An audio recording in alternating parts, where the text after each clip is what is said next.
Okay, Nehemiah 1. The words of Nehemiah, son of Hakaliah. In the month of Kislev, in the 20th year, while I was in the citadel of Susa, Hanani, one of my brothers, came from Judah with some other men, and I questioned them about the Jewish remnant that had survived the exile, and also about Jerusalem. They said to me, "Those who survived the exile and are back in the province are in great trouble and disgrace. The wall of Jerusalem is broken down, and its gates have been burned with fire." When I heard these things, I sat down and wept. For some days I mourned and fasted and prayed before the God of heaven.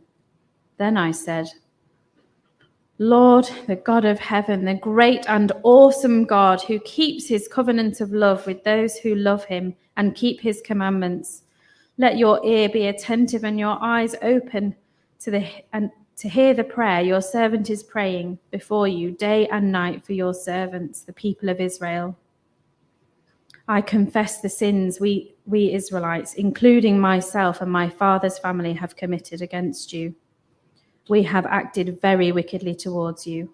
We have not obeyed the commands, decrees, and laws you gave your servant Moses. Remember the instruction you gave your servant Moses, saying, 'If you are unfaithful, I will scatter you among the nations. But if you turn to me and obey my commands, then even if your exiled people are at the farthest horizon, I will gather them from there and bring them to the place I have chosen as a dwelling for my name. They are your servants and your people, whom you redeemed by your great strength and your mighty hand. Lord, let your ear be attentive to the prayer of this your servant and to the prayer of your servants who delight in revering your name. Give your servant success today by granting him favor in the presence of this man." I was cupbearer to the king. In the month of Nisan, in the 20th year of King Artaxerxes, when wine was brought for him, I took the wine and gave it to the king. I had not been sad in his presence before, so the king asked me, "Why does your face look so sad when you are not ill? This can be nothing but sadness of heart." I was very much afraid, but I said to the king, "May the king live forever. Why should my face not look sad when the city where my ancestors are buried lies in ruins and its gates have been destroyed by fire?" The king said to me, "What is it you want?" Then I prayed to the God of heaven, and I answered the king, "If it pleases the king, and if your servant has found favor in his sight, let him send me to the city in Judah where my ancestors are buried, so that I can rebuild it." Then the king, with the queen sitting beside him, asked me, "How long will your journey take, and when will you get back?" It pleased the king to send me, so I set a time. I also said to him, "If it pleases the king, may I have letters to the governors of Trans-Euphrates, so that they will provide me safe conduct until I arrive in Judah? And may I have a letter to Asaph, keeper of the royal park, so he will give me timber to make beams for the gates of the citadel, by the temple, and for the city wall, and for the residence I will occupy?" And because the gracious hand of my God was on me, the king granted my requests. So I went to the governors of Trans-Euphrates and gave them the king's letters. The king had also sent army officers and cavalry with me. When Sanballat the Horonite and Tobiah the Ammonite official heard about this, they were very much disturbed that someone had come to promote the welfare of the Israelites. I went to Jerusalem, and after staying there 3 days, I set out during the night with a few others. I had not told anyone what my God had put in my heart to do for Jerusalem. There were no mounts with me except the one I was riding on. By night, I went out through the valley gate towards the Jackal Well and the Dung Gate, examining the walls of Jerusalem, which had been broken down, and its gates, which had been destroyed by fire. Then I moved on towards the Fountain Gate and the King's Pool, but there was not enough room for my mount to get through. So I went up to the valley by night, examining the wall. Finally, I turned back and re-entered through the valley gate. The officials did not know where I'd gone or what I was doing, because as yet I had said nothing to the Jews or the priests or nobles or officials or any others who would be doing the work. Then I said to them, "You see the trouble we are in. Jerusalem lies in ruins and its gates have been burned with fire. Come, let us rebuild the wall of Jerusalem, and we will no longer be in disgrace." I also told them about the gracious hand of my God on me and what the king had said to me. They replied, "Let us start rebuilding." So they began this good work. But when Sanballat the Horonite and Tobiah the Ammonite official and Geshem the Arab heard about this, they mocked and ridiculed us. "What is this you are doing?" they asked. "Are you rebelling against the king?" I answered them by saying, "The God of heaven will give us success. We, his servants, will start rebuilding. But as for you, you have no share in Jerusalem or claim or historic right to it."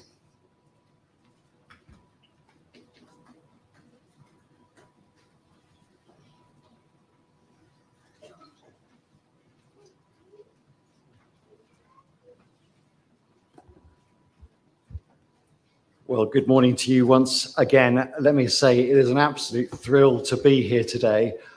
Thank you so much for inviting me. And let me perhaps start too with an apology. I've lived most of my life in the south of England, so I've yet to learn to speak properly. If you wouldn't mind just translating where necessary and that kind of thing, I'm sure you'd be gracious enough to me. Let's pray. Our Heavenly Father, your word is a lamp to our feet and a light for our path. As your Spirit works among us this morning, might it be so for the glory of Jesus. Amen. I'm not afraid of an army of lions led by a sheep. I am afraid of an army of sheep led by a lion. Anybody know who said that? It was Alexander the Great who said that. And it's not hard to see what he was driving at. Strong leadership can be a fearsome thing. It can accomplish things out of all proportion to what you might otherwise expect. Just look, for example, at President Zelensky of Ukraine. When Russian troops rolled into Ukraine last February, after that long drawn-out build-up, do you remember? That the world thought the country would fold within days, didn't it? Didn't you? And yet here we are.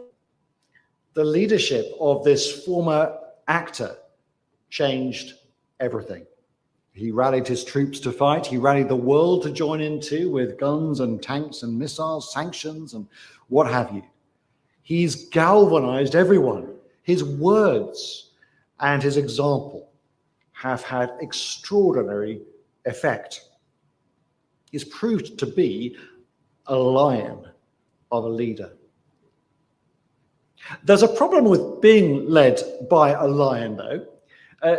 Lions are hungry beasts, and if they don't get their appetites satisfied out there, there's always the chance they might turn around and start eyeing you up for their next meal. Witness the slew of bullying allegations just among the MPs over the last couple of years. Priti Patel and Dominic Raab on the Conservative side, Liam Byrne and Christina Rees on Labour.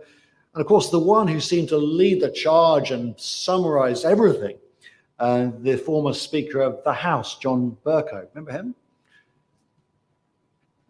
Bercow led the operations of the House of Commons for a decade. He was a big man. But while Zelensky was busy going from zero to hero last spring, Bercow was officially going the other way with the publication of a report into his actions. Turned out his behaviour was deemed so appalling, he wouldn't even be able to get a pass into the Commons anymore to let him in. The one famous for calling order, I won't do the accent, was ruled apparently out of order. He was a bully. He was an abuser of power.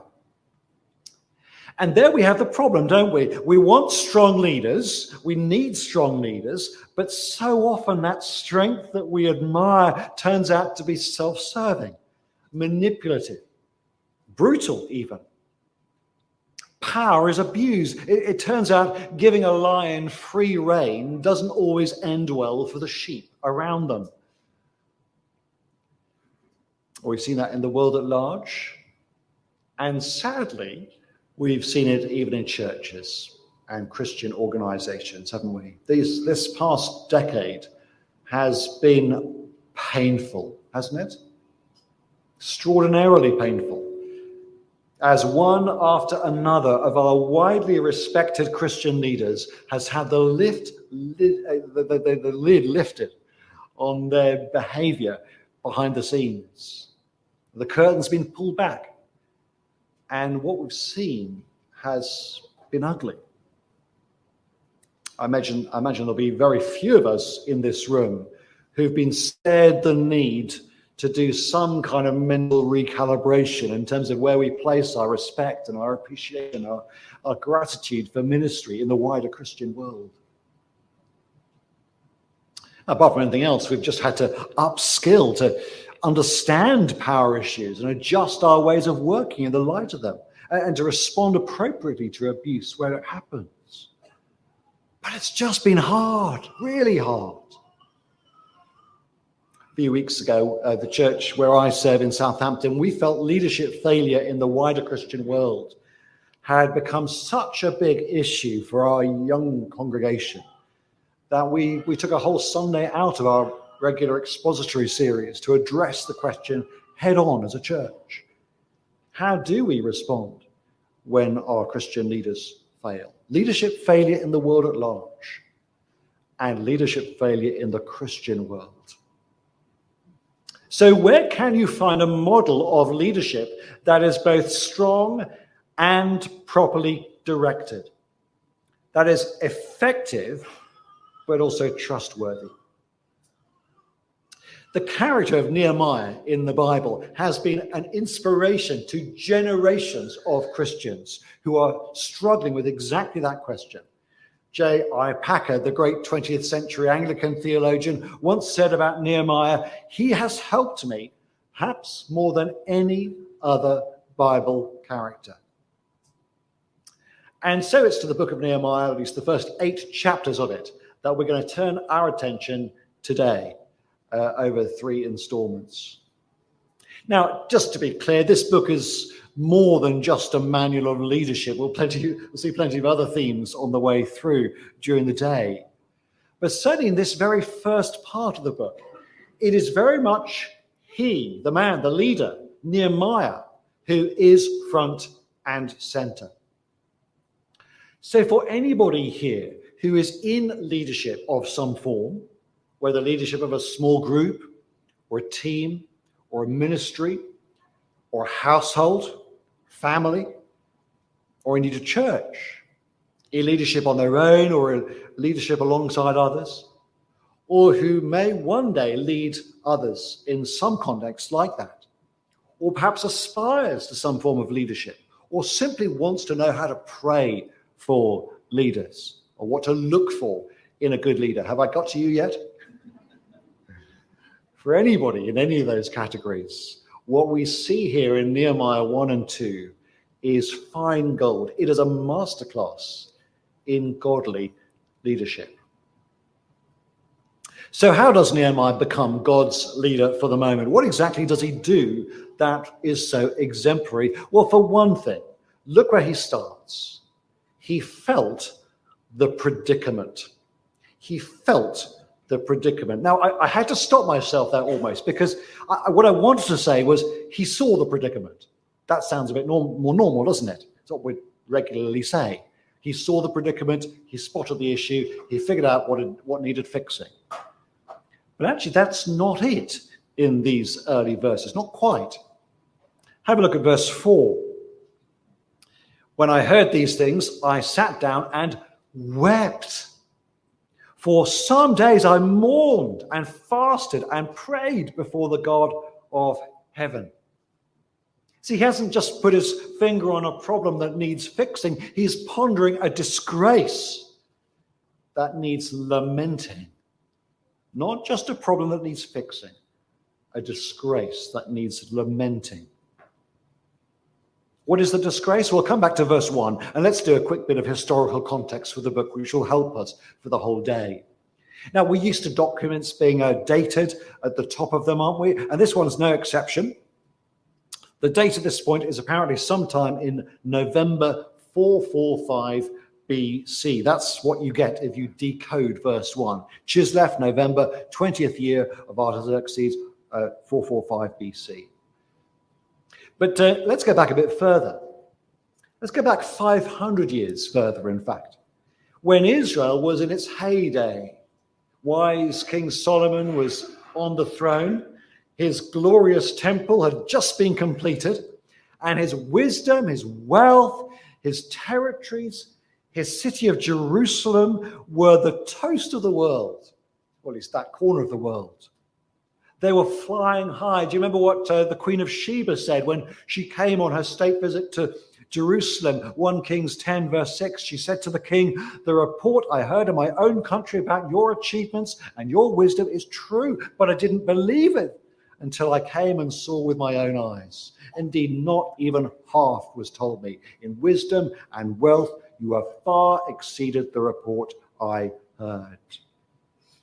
As it goes on, because of the Lord's eternal love for Israel, he's made you king to maintain justice and righteousness. It's quite a report card, isn't it? But then Jerusalem under Solomon was quite a remarkable place. But it didn't last long. Soon after Solomon's death, the fairy tale ended. The people of God were split into two kingdoms, the northern kingdom known as Israel, the southern kingdom known as Judah. And what happened in the centuries that followed was just a long, slow decline for both of those kingdoms. And then finally disaster. The northern kingdom, based up in Samaria, disintegrated faster. It was conquered in about 721 BC by the great superpower of the day, the Assyrian Empire. But a century and a bit later, the south met a similar fate. International politics had moved on by then. The Assyrians had themselves been conquered by the Babylonians. And so it was Babylon who conquered the southern kingdom of Jerusalem in about 587 BC and supported anybody of any real position to Babylon. It was the worst nightmare for the people of God. But here's the thing. International politics kept moving. And the Babylonians themselves were conquered by the Persians. And the Persians developed a policy of allowing peoples who'd been conquered by Babylon to return to their homeland. And so it was that the books of Ezra and Nehemiah record a momentous new movement, the return to Jerusalem of those who'd been exiled, or at least their children and grandchildren. Now, I say movement, it was actually something that happened in three waves, as it were. First, Zerubbabel led a group back and promptly rebuilt the temple, actually tried to rebuild the walls, but ran into problems and stopped. That's the first half of the book of Ezra. 70 years later, Ezra the scribe led a further group back. He tried to bring some kind of moral and spiritual reformation to Jerusalem. That's the second half of Ezra. And now a further 13 years later comes Nehemiah, who, spoiler alert, is going to lead a third wave.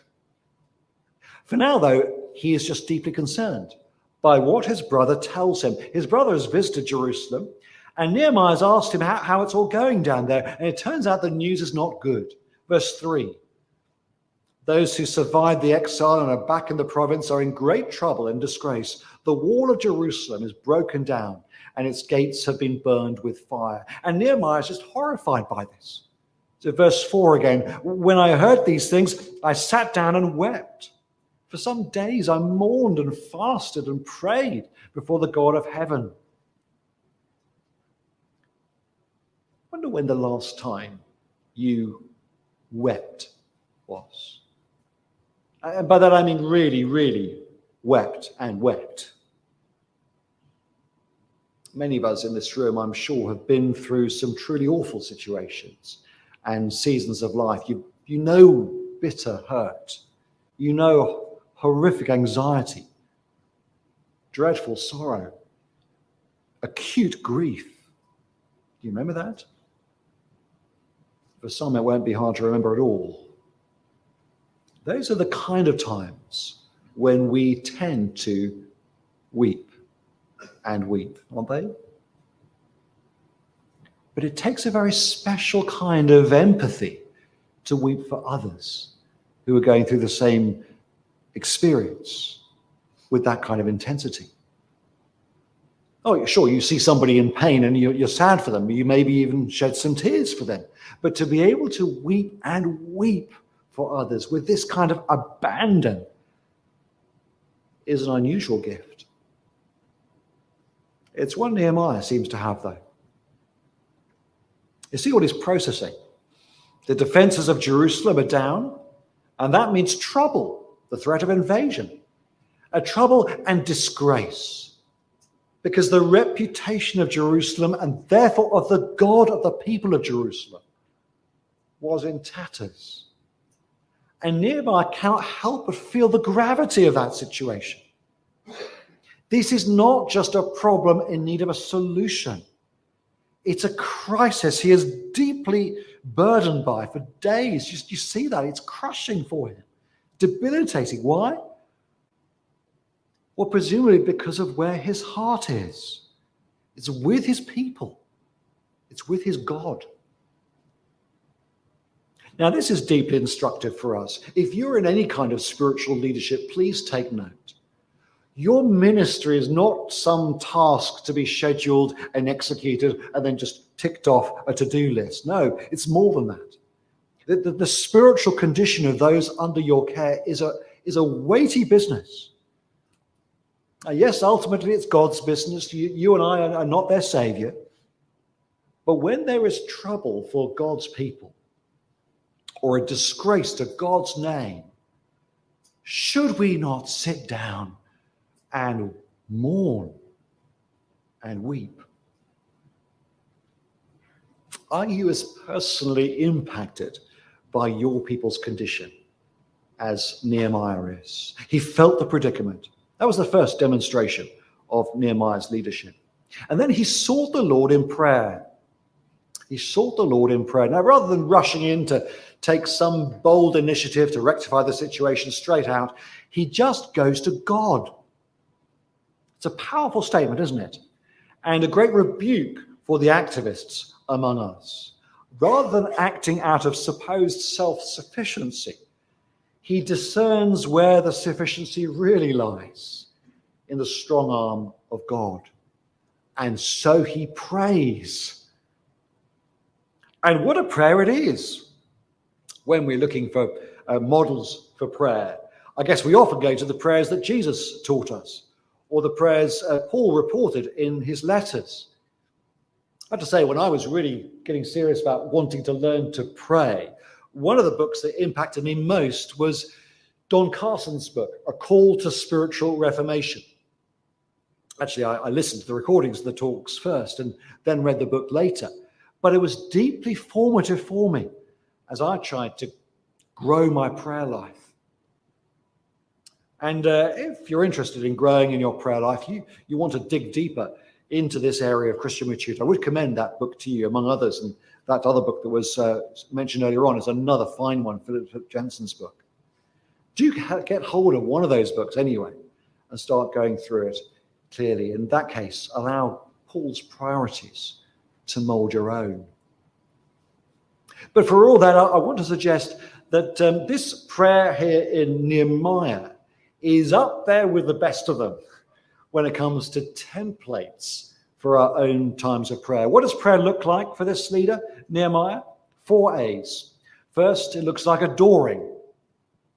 Adoring is nothing complicated. It's just expressing wonder at the one in front of you. This is what Libby and I used to describe to our children when they were younger as wow prayers. That's how Nehemiah starts. Verse 5, then I said, Lord, God of heaven, that is high up and exalted one. A great and awesome, that is powerful one. You keep your covenant, that is, you are the faithful one. You see? He's just starting with adoring. Wow, God, you really are something. You're exalted, you're powerful, you're faithful. Second, admitting, owning up, acknowledging wrongdoing. In simple language, these are the sorry prayers. Halfway through verse 6, I confess the sins we Israelites, including myself and my father's family, have committed against you. You'll know, I'm sure, that apologizing, owning your wrongdoing, always oils the wheels of relationship, doesn't it? It's not that the husband who refuses to apologize to his wife is any less married to her because of his stubbornness, but the relationship just seems a bit more functional when he does. In fact, it's more beautiful when he does. It's the same with God. Nehemiah doesn't fear being cast out from God's people if he doesn't confess. He confesses so as to refresh and reset his relationship with God. Again, a wonderful model for sinful people, and particularly for sinful leaders, I think. Third, there is adapting. Adapting. This is an important one. It's so common in our prayers, isn't it, to decide what we want and ask God to bend his will to our desire. Isn't that typical of us? And not Nehemiah. You know, for him, it's the other way around. He adapts what he seeks to what God says his will is. Do you see? Look how he calls to mind what God said. Verse 8, remember what you said. What was it? Be unfaithful and I'll scatter you. But, verse 9, if you return to me and obey my commands, and even if your exiled people are at the furthest horizon, I'll gather them from there and bring them to the place I've chosen as a dwelling for my name. You see what he's doing, don't you? This isn't for God's benefit. It's not like God's forgotten what he said. It's for his own benefit. He's making sure, as far as he's able, that his request is in line with God's revealed will. Adoring, admitting, adapting, and only then, verse 11, asking. Let your ear be attentive. Give your servant success today by granting him favor in the presence of this man. Now that is how to pray. So let me ask you, if your ministry involves any kind of leadership of others, do you see it as integral to your role to pray for God's work and to pray in this way, pray these kind of full-orbed, rounded prayers? If you're planning any kind of kingdom initiative, you're looking for a chance to share the gospel or start a new group or at work or invite someone along to an event or initiate a friendship with the neighbors as a bridge to a gospel sharing opportunity, whatever it is, do you start with prayer? That's where the sufficiency is, isn't it? No, not in our clever plotting and planning. I mean, God. Now, this is something I constantly have to keep myself to. I am by nature an activist, like many Christian leaders, which is just another way of saying Satan's go-to temptation for me is to convince me that I can just get on and figure it out. I can solve it, I can plan it, get it done, force the point without God. Years ago, when I was in my 20s, living in Australia, I met a young Vietnamese student, and we got talking, and I discovered he'd never even heard of Jesus, not even heard the name of Jesus. But he agreed to meet with me and find out more, and so week by week we met, and we opened up Mark's Gospel and the portrait of Jesus, and it was such a privilege. And eventually I felt it was time to challenge him about where he stood. And I used the old bridge illustration with him. You know the bridge illustration, man here, God there, big chasm in between. Nothing can bridge the gap. None of our good deeds, our religious acts, only the cross of Jesus can bridge the gap. And if you don't cross over, you'll find this side leads to death. So are you ready to cross the bridge via Jesus and find life? That's the bridge illustration. I gave it my best shot. But all I got back was, interesting. Which was not what I was going for, to be honest. So what I decided to do was to build a 3D version of the bridge illustration using the items available to me at the table that we were sitting at. You follow? We were meeting in a Vietnamese restaurant. It was closed at the time. He got a free bed above the restaurant in return for his waitering service. And so he let me in, and there we were that afternoon, sitting at one of the tables, all laid up for the evening session a little bit later on. And I got some napkins and some chopsticks, and I think a menu and some other things. And I built this bridge, and I pointed out where he was at the moment. He was on this side, the side that was perishing. And I asked him, do you really want to stay there? Not sure, he said. At which point I thought, in for a penny. And I said, do you realize what happens if you stay on this side of the chasm, the sin side, the man side? And I reached for some matches and set fire to this construction, the napkins and things on this side, so he could see it burn up. At which point the smoke detectors came into action, the alarm sounded, some kind of sprinkler system was activated, and we were in chaos. Turned out he almost lost his lodgings as a result of that little stunt with me. Now, do you see where I went wrong? I thought I needed to force the issue. I thought my little drama would convince him, would absolutely get him over the line, would propel him into the kingdom. I thought that was my job. How foolish. I was at theological college at the time, training to be a Christian leader, and I hadn't yet grasped that most basic of points about Christian leadership, that the sufficiency is found in God, not the leader. You don't pry eyes open. You pray for God to open those eyes. You seek the Lord. Well, I may have been slow to get it, but this leader got it. Nehemiah sought the Lord. But now finally he does take action. Nehemiah took the opportunity. As chapter 2 starts, time has moved on. It's 3 months later, the month of Nisan, a bit longer than the time frame he was hoping for today, but then God does that, doesn't he, sometimes? But finally an opportunity does come. And yet it is, to be fair, a high-risk opportunity. Turns out Nehemiah is a highly trusted servant of the king. A cupbearer is as good as private secretary, maybe even chief of staff. The king trusts Nehemiah with his life. But actually, it's the other way around too. Nehemiah's life is at the mercy of the king. And one thing you just can't be in the king's presence is sad. That would be an affront to the king. How could anybody be less than totally joyful when they get to serve the great Artaxerxes? So when the king notices Nehemiah's long face and comments on it, Nehemiah is terrified. End of verse 2. I was very much afraid. But you notice his fear doesn't get the better of him, as it so often does for us. No, he lays his fear to one side and sees the opportunity for what it is.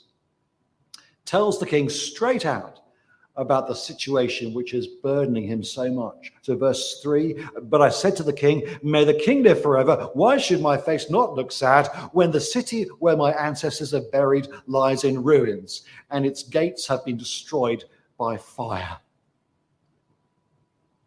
Takes a big gulp, I would imagine, and awaits the king's response. This could go very badly. Then again, remember Proverbs 21 verse 1, in the Lord's hand, the king's heart is a stream of water that he channels towards all who please him. So what does the king say? Verse 4, the king said to me, what is it you want? And here we get to glimpse two hallmarks of Nehemiah's approach: spontaneous prayer and scrupulous planning.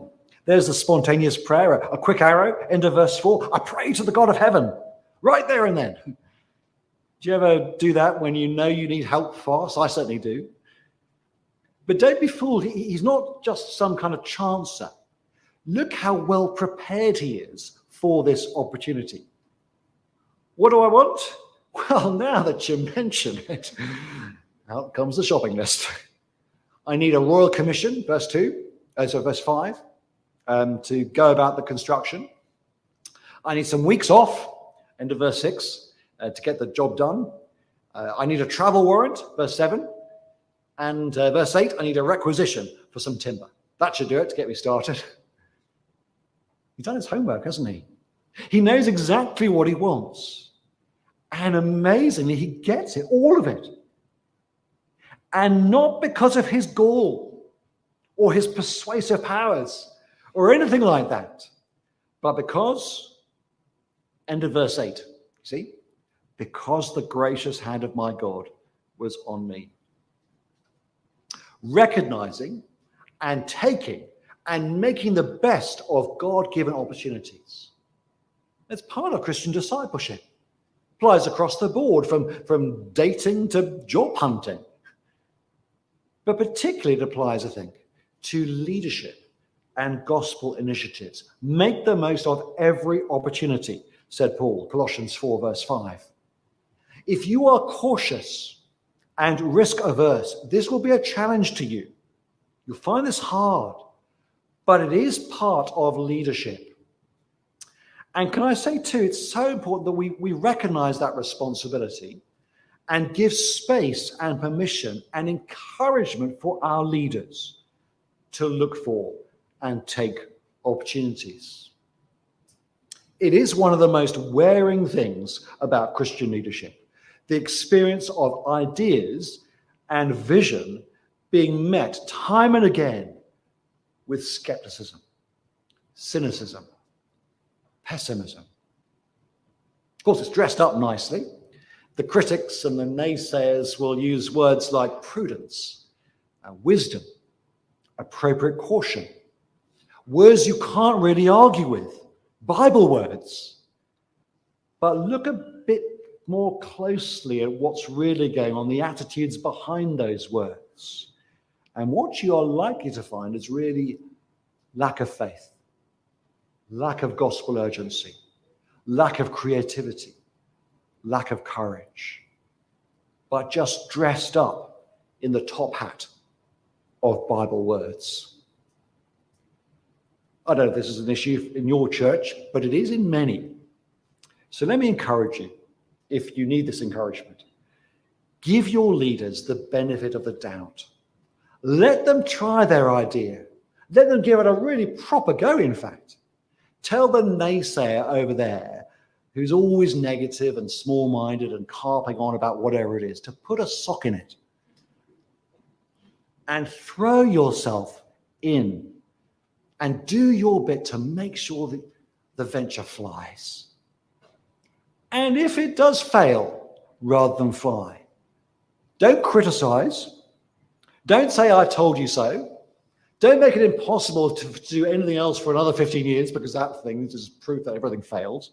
Instead, praise them for their willingness to take risks. Praise them for their creativity and their courage, and start looking for the next opportunity. Our leaders need to be gospel entrepreneurs, and we need to encourage them in that. Well, let's get back to Nehemiah, because the job's not done yet. In fact, I think you'd have to say he's not even at the starting line at this point. So what's next? He felt the predicament, he sought the Lord, he took the opportunity, and now he built the team. Verse 11 tells us how Nehemiah gets himself to Jerusalem and finds his bearings for a few days. But what he really needs to do is assess the situation for himself. He's had that verbal report from his brother, but if he's going to lead others in a major project, he needs to know what he's talking about. So before he goes public about his plans, he does this kind of secret midnight recce, just a handful of people with him. Verse 12, I set out during the night with a few others. Verse 13, I went through the valley gate towards the jackal well and the dung gate, examining the walls of Jerusalem, which had been broken down, and its gates, which had been destroyed by fire. He does a whole circuit of the walls, a kind of moonlight inspection. And only then does he approach the authorities in Jerusalem, such as they are. And he gives them the brief that they need. This is verses 17, 18. There's the physical situation. Jerusalem is in ruins. There's the security implication. The people are in trouble. And there's the reputational issue. Disgrace. All up, it's not great. But there is one thing they have got going for them. It is spiritual encouragement. I also told them about the gracious hand of my God on me and what the king had said to me. And with that in the background, he shares the vision. Come, let us rebuild the wall of Jerusalem. In other words, are you in? And their reply, yes, we are. Let us start rebuilding. So they began this good work. And with that, they're in business. A massive construction project like this can't be done by one person alone. It needs hundreds of people. And it needs every one of them putting their weight. And of course, the New Testament in time would talk about a body where each part finds its place and does its work, lives out its role. Remember that in Romans 12 and 1 Corinthians 12. Or there's in Philippians 1, an army contending as one for the faith of the gospel. Talks about fellow gardeners, fellow builders, partners. Paul traveled with Barnabas, later Silas, in his missionary journey. The point is clear. Kingdom initiatives need not solo artists, but team players. Think back to the last major outreach event you did as a church. And just think about the different people who were involved there. Maybe there were some upfront people, but maybe too there were those who helped generally raise the profile of the thing. The websites, the invitations. Those who actually spread those invitations around to people they knew or other contacts. Those who made the building comfortable and aesthetically pleasing. Those who took care of the hospitality, the refreshments, the food, whatever. Those who welcomed people to the meeting. Those who just spontaneously chatted to other people, to the visitors. Those who produced the literature. Those who took care of the tech side of things. I don't know, probably others too. And maybe people doubled up in some of those roles, but that kind of event is such a beautiful display of what it looks like to work as a team for the cause of Christ, isn't it? But that is what godly leaders do. They build teams. And those teams contend as one for the faith of the gospel. And then finally, before we break for coffee, Nehemiah overcame the opposition. Now, I won't say much about this now because this theme will return, but just notice how opposition kicks off right from the start of this project. The scorn, verse 19. They mocked and ridiculed us. And more than just scorn, accusation. Are you rebelling against the king? They're certainly not with him, are they? Then again, that's always the way, isn't it? When you try to accomplish something that really matters, there'll always be criticism. We talked about this earlier on. And those critics can get to you. They can grind you down. They can make you want to just give up and run away, can't they? You never felt that? That person who can be relied on to find fault with any suggestion or plan. Or maybe we might take inspiration from Nehemiah's response in verse 20. He looks them square in the face and says, the God of heaven will give us success. We, his servants, will start rebuilding. But as for you, you have no share in Jerusalem or any claim or historic right to it. He wasn't going to be overcome. No, he himself overcame. What a model that is. This is godly leadership. It is the leadership we need. And of course, in Jesus, it is the leadership we have, isn't it? You talk about feeling the predicament. Who was it who wept over Jerusalem as he saw what lay ahead, who had compassion on those without a shepherd? Talk about seeking the Lord. Who was it that went off and prayed to his Father again and again, even neglecting practical ministry opportunities that he had to protect that time? Who was it that, when it comes to taking the opportunity, saw birds and seeds, saw hungry people and paralyzed people and hypocritical people, and turned what he saw into opportunities for the ministry of the word? Who was it who took the Pharisees' murderous rage and found in that an opportunity to step up and accomplish his mission to die the death he came to die? Talk about building a team. Who was it that established his team of 12, sent them to work, sometimes focusing on a smaller group of 3, sometimes a bigger group of 72, but always rejoicing to see his people working together? And talk about overcoming the opposition. Who was it who endured opposition and criticism and mockery and betrayal and desertion and torture and death, only to rise to new life? This is Jesus all the way, isn't it? This model of godly leadership. Now, we were talking about lions. In John's vision of Revelation 5, there is cause for celebration. See, the Lion of the tribe of Judah, the Root of David, has triumphed. The majestic Lion of Genesis 49 has come and shown himself and triumphed. His name is Jesus. And it's the fact that Jesus is this kind of majestic leader, the one who gives this Nehemiah plus kind of lead, as it were, that makes me want to follow him, for one. He says, follow me, and I think, yes. Maybe there are self-serving leaders out there. There are narcissistic leaders and abusive leaders, but you give me confidence that leadership itself is not the problem, because you're a leader I want to take my lead from.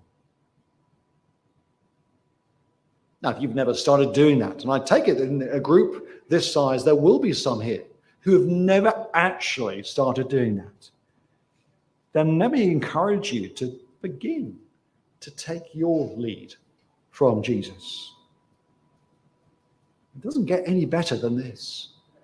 This leader. Follow this one. But again, if you exercise any kind of leadership yourself, or you aspire to, want to pray for leaders that you know, you could do worse than filling your mind with this model of Nehemiah. We need leaders, but we need the right leaders, godly leaders. Let's let Nehemiah show us what that means.